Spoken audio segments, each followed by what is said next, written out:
삼성고 1학년 친구들 안녕하세요. 오늘은 고려의 건국과정과 통치체제의 정비에 대해서 살펴보도록 하겠습니다. 지금부터 수업 시작하겠습니다. 지난 시간까지 통일신라의 하대에 혼란했던 모습들을 살펴봤습니다. 여기 보이는 이 박스 안에 신라 하대의 모습이 잘 보이고 있는데요. 신라말 중앙에서는 왕위 쟁탈전이 발생하여 통치 질서가 아예 무너지게 됩니다. 관리들의 부패와 수탈이 심하여 각지에서 농민 봉기가 일어났는데 이 기회를 틈타 스스로를 성의 주인인 성주나 장군이라고 부르는 독자적인 세력들이 형성하여 지방에서 농민들을 직접 다스렸습니다. 밑줄 친 이 스스로를 성주나 장군이라고 칭하는 이 세력들을 두 글자로 뭐라고 했다고 했었죠? 네, 맞습니다. 이 아이들을 지방 토착 세력인 호족이라고 불렀다고 했습니다. 첫 번째 호족을 견원, 이 견원이 이 전라도 지역에서 세운 나라가 바로 후백제라고 하는 나라였습니다. 나아가 이 신라 왕족 출신이었던 궁예가 북쪽으로 올라가서 이 세운 나라가 후고구려라고 하는 나라가 있었습니다.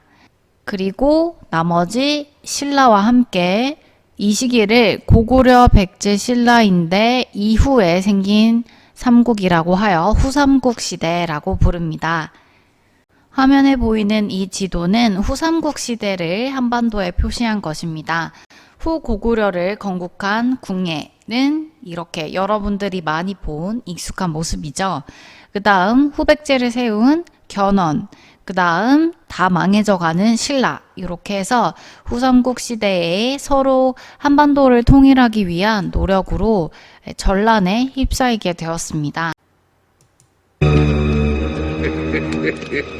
나는 말이야, 강한 것을 보면 참지를 못해. 알겠느냐, 수달아? 알겠느냐고 물었다.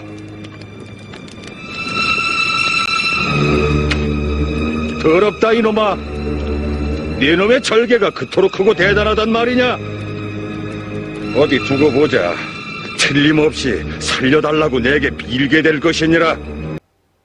태조왕건 드라마에 나온 궁예의 한 장면입니다. 여러분들이 보기에 궁예의 모습이 어떠했나요? 네, 정상적이진 않죠. 처음 궁예는 나라를 굉장히 잘 통치하려고 노력을 했습니다. 그런데 궁예가 시간이 가면 갈수록 점점 이상해지게 되는데요.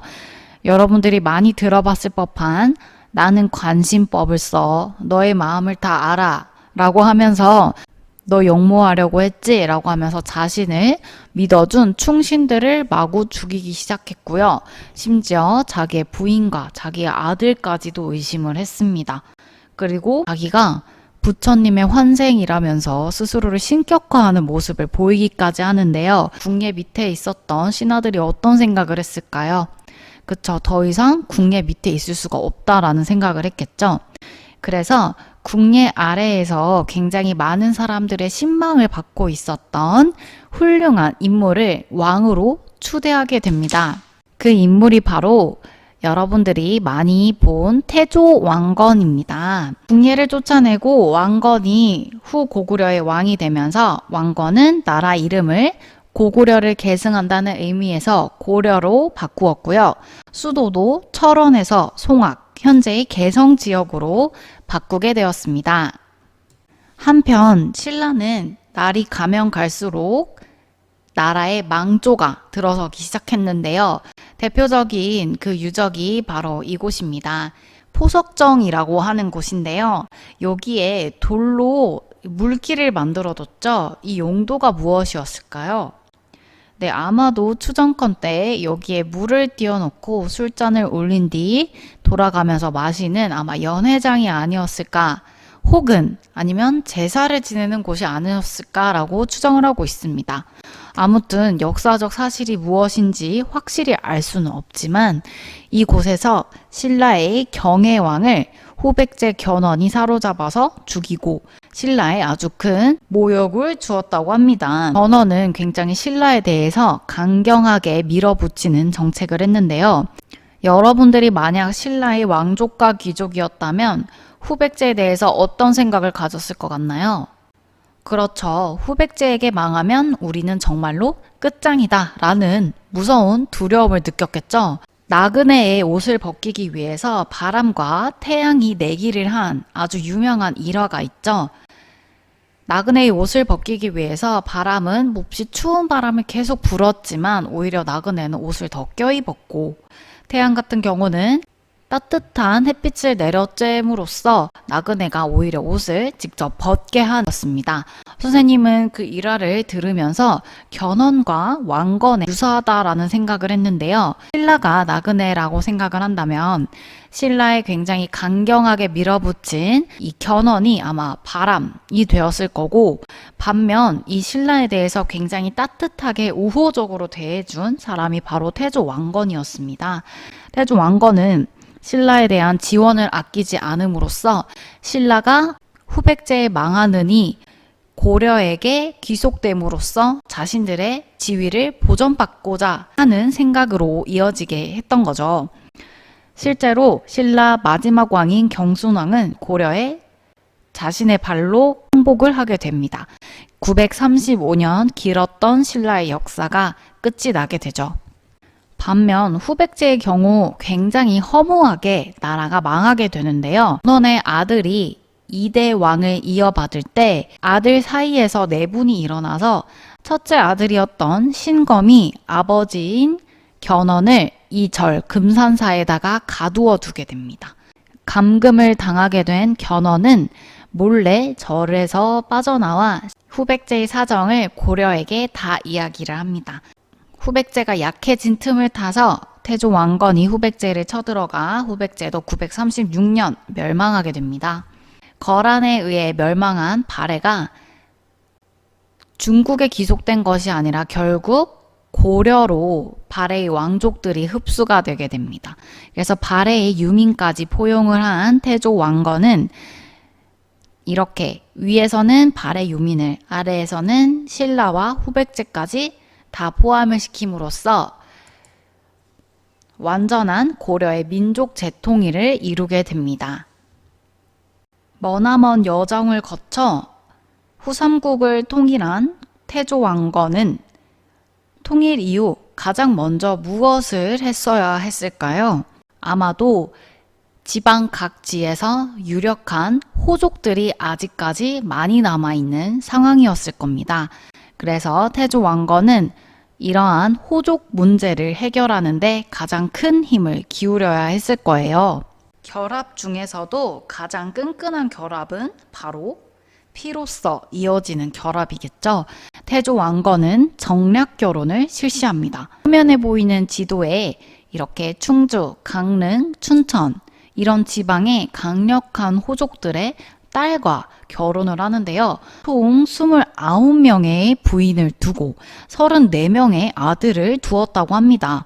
엄청나죠? 호족으로 하여금 당신의 아들이 왕위를 이을 수 있다라는 희망을 안겨줌으로써 자신의 편으로, 왕족의 편으로 완벽히 흡수를 시킨 거죠. 여기 태조 왕건은 결혼을 하지 않은 유력한 호족에게는 너는 나와 같은 가족이야. 너는 나와 같은 집안이야. 라는 걸 알려주기 위해서 자신의 성을 내려주는 내릴 사자의 성씨 성자 사성 정책을 실시합니다. 태조 왕건은 개성 지방의 유력한 호족 출신이었거든요. 그래서 개성 왕씨였어요. 대표적인 이 성을 받은 당시 사람들이 누가 있었냐면 이 발해의 왕자였던 대광현, 대조영이 세웠으니까 대씨였겠죠. 근데 이 사람의 이름이 밑에 보면 왕계, 개성 왕씨가 되는 거예요. 그래서 이렇게 성을 내려줌으로써 유력했던 경쟁자들을 확실하게 자신의 편으로 포섭을 하게 됩니다. 그런데 오냐오냐 해주면 언젠가 또 반란을 일으킬 수 있잖아요. 그래서 또 호족을 견제하는 정책도 같이 실시를 하는데요. 사료에 보면 국조에 향리의 자제를 뽑아 서울에서 인지를 삼았다라고 하는데 여기 나오는 이 향리는 다른 게 아니라 호족이라고 생각하면 됩니다. 호족의 자제는 아들이죠. 호족의 자식들을 수도에다가 인질로 두면서 그 지방에 일을 시켰다라고 하는데요. 이것을 기인이라고 합니다. 그래서 기인 제도를 실시함으로써 만약에 그 지방의 호족이 반란을 일으키면 그 호족의 자식을 얼마든지 죽일 수 있잖아요. 그런 식으로 압박을 인질로 삼으면서 압박을 가했다는 거죠. 네, 또한 신라왕 김부, 그러니까 경순왕이겠죠. 경순왕 이름이 김부였대요. 김부가 고려에 와서 항복을 하자 김부를 경주 지방의 사심관으로 임명했다라고 하는데, 사심관은 관직 이름입니다. 여기서는 신라왕을 예시로 들었지만 신라왕뿐만이 아니라 지방의 유력한 호족들에게 너는 경주지방 사심관이야, 너는 강릉지방 사심관이야 라는 관직을 주고, 예를 들어 경주 지역에서 신라 부흥운동이 일어났다, 혹은 고려의 반란을 일으켰다 라고 하면 이 사심관에게 책임을 물음으로써 각 지방 유력 호족을 견제하는 장치를 마련을 한 거죠. 네, 그래서 고려의 성립과 태조 왕건의 정책에 대해서 간단히 필기를 해볼게요. 태조 왕건은 918년 고구려를 계승하는 고려를 건국했습니다. 태조 왕건은 발해에서 넘어온 사람들을 포용했고 호족 세력을 통합했을 뿐만 아니라 신라에 대해서 우호적인 정책을 펼침으로써 신라가 후백제가 아닌 고려에 흡수될 수 있도록 하는 배경을 마련을 했죠. 신라의 경순왕이 고려에 항복을 했고 더 나아가 후백제의 견훤까지 고려로 넘어오게 되면서 고려의 진정한 민족 재통일이 이뤄지게 되었습니다. 또한 호족을 포섭하는 정책을 위해 정략 결혼을 실시하고 사성 정책을 했고, 호족을 견제하기 위해서 호족의 아들, 자식들을 서울에 인질로 삼아두는 기인 제도나 아니면 그 지방에 사심관으로 임명해서 그 지방에 일이 생기면 이 사심관에게 책임을 묻게 했다라고 했었죠. 여러분들 혹시 이 드라마 본 적 있나요? 네, 선생님이 보지는 않았는데 대충 내용은 알거든요. 물론 이 드라마가 픽션 드라마라서 역사적 사실과는 거의 무관합니다. 그런데 이 이준기가 연기한 역할이 바로 태조의 넷째 아들이었던 광종입니다. 이 달의 연인 드라마에서 보면 이준기가 왕이 되기 위해서 굉장히 많은 왕자들과 싸움을 한다고 알고 있어요. 맞나요? 실제로도 이 광종이 왕이 되기까지 굉장히 많은 고난이 있었는데요. 아까 전에 태조 왕건이 29명의 부인과 34명의 아들이 있었다고 했잖아요. 다들 서로 왕이 되기 위해서 아들이 많다 보니 당연히 왕권이 안정적일 수가 없었겠죠. 2대 왕인 해종, 그 다음 3대 왕인 정종 때 모두 왕위 찬탈을 위한 시도가 굉장히 많이 있었고 그 결과 왕권이 매우 불안정했습니다. 그 상황에서 즉위한 사람이 바로 광종이었어요. 이 광종이 즉위하자마자 어떤 걸 하려고 했을까요? 왕권 안정, 왕권 강화였겠죠? 그래서 실시한 광종의 유명한 정책 2가지를 같이 보겠습니다. 이 사람들의 신분이 무엇일 것 같아요? 네, 뭔가 굉장히 기쁨에 차서 관청에서 뛰쳐나오는 화면이죠. 고려 초기 호족들은 후삼국의 전쟁 중에서 포로가 되었거나 아니면 빚을 갚지 못했거나 그 밖에 강제적인 방법으로 고대 시기에 일반적으로 세금을 부담하고 자유의 몸이었던 사람들을 양인이라고 합니다. 이 양인에서 노비가 된 사람들을 호족이 많이 소유를 하고 있었어요. 그런데 이 호족에게 노비는 굉장히 중요한 존재였는데요. 왜냐하면 경제적으로 일단 노동력이 있으니까 자신의 농장을 경영시킬 수가 있고 또한 군사적으로 사병, 개인적인 병사를 만들 수도 있는 존재였기 때문이에요. 국가의 입장에서 볼 때 왕권을 안정시키기 위해서는 왕의 군대 빼고는 나라에 군대가 있으면 안 되겠죠. 그래서 이 호족으로 하여금 노비들을 뺏어가는 정책을 하려고 했습니다. 광종 7년 956년에 노비들이 어떻게 어떤 과정을 거쳐서 노비가 되었는지를 샅샅이 검사를 해보고 불법적인 경로로 노비가 된 경우 그 전에 양인의 지위로 다시 회복을 시켜주게 됩니다. 이러한 광종의 제도를 바로 노비안검법이라고 하는데요. 여러분, 노비는 국가에 세금을 낼까요? 안 낼까요? 네, 내지 않습니다. 그래서 이 노비안검법의 결과 두 가지 효과가 있었다고 보면 되는데요. 원래 노비였지만 양인으로 지위가 올라가게 되면서 양인은 세금을 내야 했거든요. 그래서 국가 입장에서는 세금을 더 많이 얻을 수 있게 되었고, 또한 호족으로 하여금 군사를 만들지 못하도록 하는 호족을 견제하는 장치도 되었습니다. 이해된? 그리고 또한 광종은 왕의 편을 만들려고 했는데요. 통일신라 중대 시기에 신문왕이 육두품을 곁에 둠으로써 진골 귀족들을 견제한 것과 비슷한 원리죠. 중국에서 고려로 귀화한 쌍기라고 하는 사람의 건의를 받아들여서 과거 제도를 우리나라 최초로 시행하게 됩니다. 여러분, 과거 제도로 관리를 뽑았다는 것은 굉장히 큰 의미가 있어요. 통일신라까지는 학교에서 공부한 과목을 시험 쳐서 관리를 뽑는 정도는 있었지만 그 제도도 얼마 시행되지 못하고 폐지가 되었어요. 그 전까지 관리는 주로 어떻게 뽑혔냐면, 네, 맞습니다. 태어나 보니 우리 아빠가 귀족이야. 그러면 나도 귀족이니까 중앙 관리가 될 수 있다라는 신분적인 특성으로 관리를 선발했다면, 고려 광종 이후부터는 능력으로서 과거를 봐서 능력을 인정받으면 관리가 되게 된 거예요. 왕이 직접 능력을 보고 관리를 뽑으니까 당연히 왕권 강화와 연결이 될 수밖에 없었겠죠. 이렇게 광종이 끊임없이 왕권을 강화시키고 호족을 견제하는 정책을 하게 되면서 호족들이 여러 번 반란을 일으키려고도 했습니다. 그럴 때 광종은 태조 왕건이 고려를 건국하는데 공을 많이 세웠던 공을 세운 신하나 혹은 유력한 호족들을 숙청하는 정책을 펼쳤고, 또한 자신을 황제라고 부르면서 독자적인 연호를 사용하기도 했습니다. 광종의 정치를 간단히 정리해보면 처음부터 끝까지 왕권 강화를 위해서 노력을 했습니다.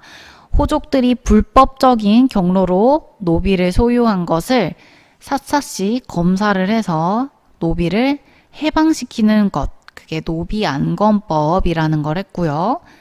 그 다음 유교적인 능력을 시험 쳐서 뽑는 그런 제도를 과거제라고 했었죠. 네, 그래서 공신과 호족을 숙청하고 스스로를 황제라고 부르며 연호를 사용했다. 앞서 살펴본 광종이 비교적 왕권 강화를 위해서 강압적인 정책을 많이 시행을 했었죠. 호족들의 불만이 굉장히 높아진 상황이었습니다. 뒤이어 즉위했던 성종은 이러한 불만을 누그러뜨리기 위해서 유교적인 정치 질서를 강화했습니다. 대표적으로 이 시기에 성종의 편이 되어 주었던 출신들은 통일신라 시기 육두품 출신 유학자들이었습니다. 대표적인 인물이 바로 최승로였는데요. 최승로의 유명한 작품인 시무 28조가 있습니다. 최근에 선생님이 유튜브를 보다가 비에 깡에 빠지게 되었는데요. 댓글에 시무 20조가 있더라고요. 여기서는 시무 28조가 나오죠. 이 시무라는 말은 때 시자에 해야 할 무, 힘쓸 무자입니다. 그래서 이 시기에 지금 해야 할 일 28개를 정리해서 성종에게 올린 거죠. 눈에 띄는 걸 살펴보면 7조 같은 경우 수령, 지방관을 보내서 백성을 보살펴야 된다.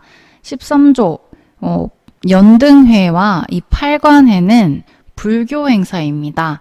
그래서 이 불교 행사를 감소하자라고 하면서 유교적인 정치 실시를 위해서 노력을 했습니다. 시무 28조를 성종이 받아들여서 통치체제를 정비를 했는데요. 예를 들어 중앙관제 이성육부를 수립한다거나 12목이라는 곳에 지방관을 파견하고 또한 향리 제도를 마련했고 또한 유교 교육을 위해서 국자감이라는 학교를 만들었습니다. 그래서 성종의 정치는 무조건 유교에서 시작해서 유교로 끝난다라고 생각하면 되고 대표적인 출신들이 통일신라 시기 육도품 출신이었던 유학자들이 국정을 주도했는데 대표적인 인물이 최승로고 시무 28조를 올렸다